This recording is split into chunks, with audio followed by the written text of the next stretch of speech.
नमस्कार, मेरा नाम शहबाज है। मैं सीडस इंटरनेशनल स्कूल की कक्षा 8वीं का छात्र हूँ। क्या आप जानते हैं राजनीतिक पार्टियां चुनाव प्रचार पर कितना पैसा खर्च करते हैं? आपको तो पता ही होगा, हमारे देश में कोई ऐसा दिन, महीना या साल नहीं होता जब चुनाव की घोषणा नहीं होती है। तो चलिए जानते हैं इन चुनाव में राजनीतिक पार्टियां और इलेक्शन कमीशन कितना पैसा खर्च करती है।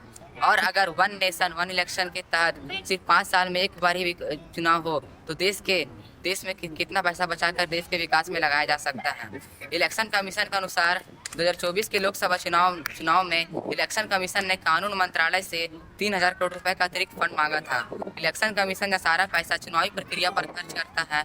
चुनाव के दौरान ईवीएम खरीदने, सुरक्षा बलों की तैनाती करने और चुनावी सामग्री जैसे ईवीएम, बैलेट पेपर खरीदने पर खर्च होता है। लेकिन पैसों का खर्च तो राजनीतिक पार्टियां करती हैं। बता दें कि राजनीतिक पार्टियां और उम्मीदवार चुनाव प्रचार पर अच्छा खासा खर्च करते हैं।